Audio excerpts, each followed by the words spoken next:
Book है उसका ये फर्स्ट चैप्टर है प्रोज सेक्शन के अंतर्गत, और ये जो चैप्टर है इसका टाइटल है the portrait of a lady. Portrait माने होता है पिक्चर,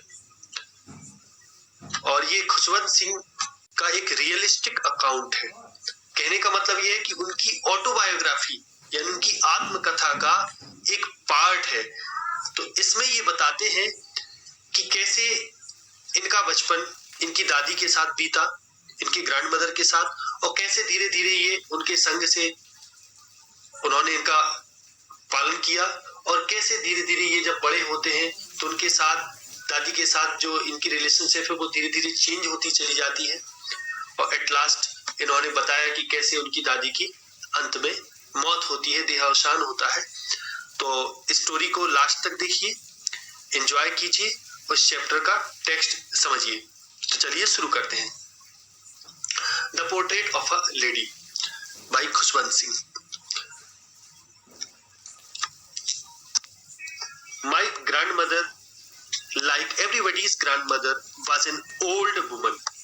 लेखक कहते हैं कि मेरी जो दादी माँ है, किसी भी लाइक एवरीबॉडीज ग्रैंडमदर, जो प्रत्येक व्यक्ति होता है उन सभी की ग्रैंडमदर की तरह ही वो एक बूढ़ी महिला थी। She had been old and wrinkled for the 20 years that I had known her। अब वो कहते हैं she had been old, वो बूढ़ी थी, बूढ़ी हो चुकी थी, यानी बूढ़ी रही। had been old and wrinkled माने होता है झुर्री पड़ जाना। for the 20 years that I had known her, कि लगभग 20 वर्ष से। अब जब लेखक ये लिखते हैं तो उस समय ये बताते हैं कि लगभग 20 वर्ष से तो मैंने उनको ही देखा था कि वो उतनी ही बूढ़ी थी और उनके चेहरे पर रिंकल्ड थे, अर्थात झुर्रियां पड़ी हुई थी। पीपल सेड दैट, लोग कहते थे, she had once been young and pretty and had even had a husband but that was hard to believe.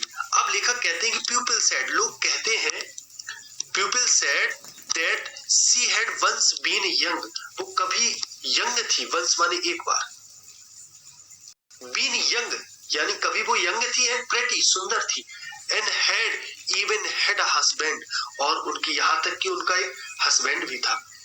But लेकिन that was hard to believe, लेकिन ऐसा बिलीव करना थोड़ा मुझे मुश्किल लगता है, ये मेरे लिए कठिन है ऐसा विश्वास करना कि लोग कहते थे, ऐसा लोग कहते थे कि वे कभी यंग थी, प्रेटी थी, सुंदर थी, और उनका एक हस्बैंड था।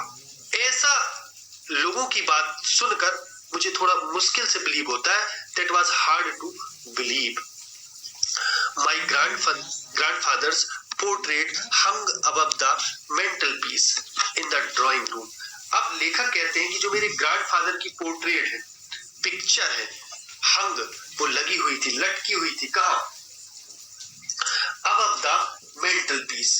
अब मेंटल पीस का मतलब होता है सेल्फ अबव अ फायरप्लेस, कि जैसे कोई आग जलाने के लिए घर में जगह होती है एक जगह, तो उसके ऊपर जो सेल्फ होती है, जो अलमारी होती है, वही सेल्फ अबव अ फायरप्लेस, उस यानी जो आग जलाने का स्थान होता है वहां जो सेल्फ होती है यानी जो अलमारी होती है उसी को मेंटल पीस कहते हैं, कि वही मेरे दादाजी की फोटो लगी हुई थी ड्राइंग रूम में।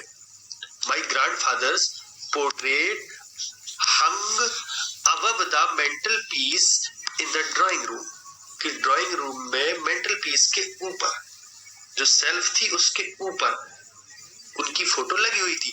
ही बोर अ बिग टर्बन, वो एक बड़ी पगड़ी पहनते थे, टर्बन माने पगड़ी, एंड लूज फिटिंग क्लॉथ्स, और ऐसे कपड़े पहनते थे जो लूज ढीले ढाले, फिटिंग क्लॉथ्स फिट होने वाले, उनको यानी ढीले ढाले कपड़े वो पहनते थे।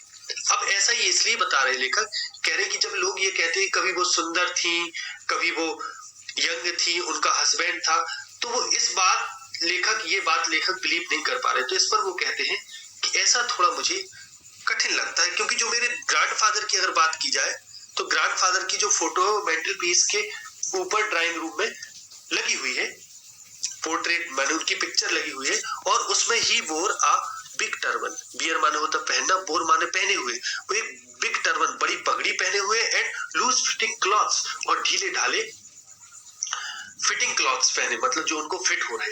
His long white beard covered the best part of his chest, और जो उनकी लॉन्ग लंबी जो वाइट सफेद दाढ़ी है, बियर्ड माने दाढ़ी, कवर्ड वो ढके हुए the best part of his chest, यानी best part of his chest का मतलब चेस्ट माने होता है सीना, उनके सीने का जो अधिकतर जो हिस्सा है वो तो उनकी दाढ़ी ही कवर किए हुए है। And he looked at least 100 years old, और ही लुक्ड वो दिखाई देते हैं एटलीस्ट कम से कम 100 years old, ये कम से कम 100 वर्ष के तो वो दिखाई ही देते हैं। अभी कंपैरिजन कर रहे हैं दादी से और दादाजी से अपनी, क्योंकि लोग ये कहते थे कि वो जवान थी, कभी सुंदर थी, उनके हस्बैंड था, तो उस फोटो से कंपेयर करने की बात कर रहे थे।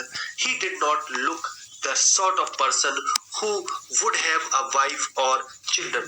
अब लेखक आगे कहते हैं he did not look the sort of person, sort माने प्रकार, वो इस प्रकार के व्यक्ति नहीं दिखाई देते थे who would have a wife, जिसकी वाइफ रही होगी और चिल्ड्रन या बच्चे रहे होंगे, यानी देखने में वे ऐसे नहीं लगते थे कि उनकी भी एक वाइफ होगी और बच्चे होंगे। ही लुक्ड एज इफ, वो दिखाई देते एज इफ मानो he could only have lots and lots of grand children, और ऐसे लगता था ही लुक्ड एज इफ माने मानो he could only have lots and lots of grand children, कि उनके बहुत और बहुत, लॉट्स माने बहुत, कि उनके बहुत सारे ग्रैंड चिल्ड्रन ऐसे लगते थे, यानी ऐसे नहीं लगते थे उनकी खुद की वाइफ कोई हो या उनके बच्चे, जबकि इससे भी और बूढ़े लगते थे। As for my grandmother, as for my grandmother being young and pretty, the thought was almost revolting. अब लेखक कहते हैं as for my grandmother being young and pretty, अब एज जैसे कि for my grandmother's being young and pretty, कि मेरी grandmother के यंग और प्रेटी होने का सवाल है। The thought was almost revolting, ये जो विचार है कि वो कभी सुंदर और युवा रही, ये जो थॉट है मेरे लिए हमेशा रिवॉल्टिंग रहा, माने विद्रोही विचार रहा, क्रांतिकारी विचार रहा। मुझे इस पर साधारणतया सिंपली विश्वास नहीं हुआ, बेसिकली इस पर मैं विश्वास नहीं कर पाया generally. He often told us of the games she used to play as a child. She often told us of the games. She often, वो प्रायः हमें गेम्स के बारे में बताती थी।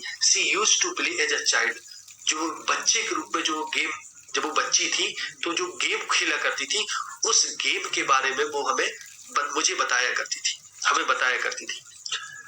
That seemed quite absurd, ये थोड़ा बिल्कुल एब्सर्ड लगता था, माने रिडिकुलस माने हास्यास्पद, एंड अनडिग्निफाइड माने अशोभनीय ऑन हर पार्ट, कि जब वो ये कहती थी, जब वो बताती थी अब उन गेम्स के बारे में जो बचपन में खेला करती थी एज अ चाइल्ड, जब वो चाइल्ड थी, और she often told us of the games she used to play as a child, जब वो इस बारे में बताती थी कि अपने बचपन की गेम्स के बारे में कि कौन सी गेम वो खेला करती थी, तो लेखक कहता है दैट सीम्ड क्वाइट एब्सर्ड, ये बिल्कुल एब्सर्ड लगता है, बेतुका माने हास्यास्पद, and undignified on her part, कि उनके तरफ से अगर देखा जाए तो मुझे तो ये लगता है अनडिग्निफाइड एंड एब्सर्ड। अनडिग्निफाइड का मतलब होता है अशोभनीय, and we treated it like the fables of the prophets. Fables का मतलब होता है दंत कथाएं, कपोल कल्पनाएं।